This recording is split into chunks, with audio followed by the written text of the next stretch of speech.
Good day mga ka-sports natin dyan. Team Akari may pasabog ngayong paparating na PVL Reinforced Conference kung saan dumating na nga ang kanilang import. Akari Chargers, kinakailangan na bang katakutan ngayon darating na conference? Meron man mga nawala sa kanilang players gaya nga din Santiago Manabat na lumipat na nga sa Choco Mucho Flying Titans at ang dalawang player na magaling na si Nisperos at Fifi Sharma ay nasa Alas Pilipinas kung kaya halos tatlo nga ang nawala pagdating sa Akari Chargers. Ngunit matindi at matinik pa rin ang Akari kahit sabihin nga natin na nawala ang tatlong players nila dahil may kanila nga silang mga obligasyon pa. At si Dindin ay tuluyan na ngang umalis sa Akari at iniwan na nga sila. Ngunit si Nisperos at si Sharma ay maaari pa rin naman bumalik dahil nasa Alas Pilipinas lang naman ito.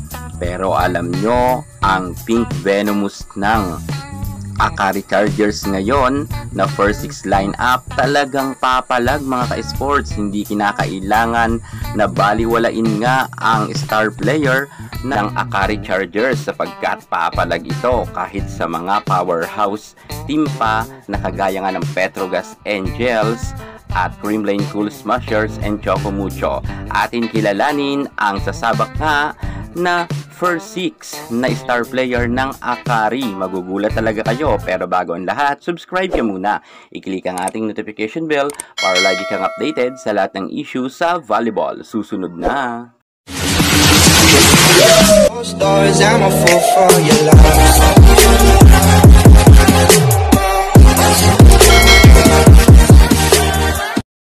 Akari Chargers, pinakawalan si Dindin Santiago Manabat at ngayon nga ay nakapirma na si Dindin sa Choco Mucho. Simula naman nang pumasok si Dindin Santiago Manabat, hindi naman natin minamaliit dahil magaling naman talaga si Manabat, ngunit hindi rin siya nakatulong para maipasok nga ang team ng Akari sa Final Four kung saan nasa laylayan pa rin sila na standing. Ngunit alam nyo ba, sa kasalukuyan kahit wala nga si Dindin Santiago Manabat na opposite hitter na magaling, ay hindi pa rin kinakailangan baliwalain ang Akari Chargers dahil may tsansa pa rin sila na matalo nila ang ibang mga team dahil nga malakas ang kanilang kinuha na kapalit nga ni Dindin Santiago Manabat. At ang Akari Chargers naman ay hindi papahuli ngayon sapagkat medyo matagal na rin sila magkakasama, ay nagkaroon na nga sila ng chemistry. I hope na makapasok na nga sila sa Final Four ngayong Reinforced Conference. Narito na nga ang kanilang 6-star player na sasabak nga. Una dyan ang kanilang setter na si Michelle Cobb. Si Cobb ay isa sa mga pinakakilalang setter rin at nung panahon niya sa DLSU ay magaling naman talaga ito at nagkaroon na rin siya ng award bilang best setter. At ngayon nga sa pro ay muli papatunayan ni Michelle Cobb na hindi pa siya laos at meron pa siyang ibubuga. Abangan natin ang mga pasabog na mga set ng ating Michelle Cobb. At pagdating naman sa outside spikers, pangungunahan nga to sa first 6 ni Eli Soyod, ang star player din ng Akari. Si Soyod ay pwede sa opposite hitter at pwede rin sa outside spikers. At matangkad rin ang nasabi nating si Eli Soyod kung kaya makakatulong rin siya pagdating nga sa blocking. At may ibubuga naman talaga itong si Eli Soyod. Ng panahon niya naman sa DLSU ay talagang umaariba rin ang kanyang karera. Ngunit pagdating nga dito sa pro ay panakanaka na lang natin siyang nakikita dahil minsan bench siya. Ngunit sa kasalukuyan ay binigyan pa rin ng pagkakataon ni Coach Taka si Eli Soyod at kasama nga siya sa first 6 at sa tingin ko naman meron pa naman ibubuga itong si Eli Soyod. If ever naman na hindi maganda ang kanyang nilalaro at alatin siya, nariyan pa naman si Erica Raagas na isa rin napakagaling na outside hitter at opposite spiker. At eto pa ang kanyang makakasama, ang kanyang kadayagonal, walang iba kundi ang napakagaling rin na outside spiker na si Gretchel Soltones. Si Soltones nga ng nakaraan conference sa All Filipino ay hindi nga masyado nakahataw, siguro dahil wala pa masyadong chemistry nga dahil nga bago pa lang itong si Gretchel Soltones. Ngunit ngayon, conference ay talagang may pasabog nga itong si Soltones dahil magaling naman talaga ito at napakarami na rin niyang nakuhang award na MVP ng panahon niya ng kanyang collegiate time sa NCAA. At pagdating naman sa pro, nang nasa PSL siya, ay humakot na rin siya ng Sandamakmak nga na award. At pagdating nga sa PVL, aasahan muli natin ang pag-arangkada ng karera ni Gretchen Soltones dahil magaling naman talaga itong outside spikers.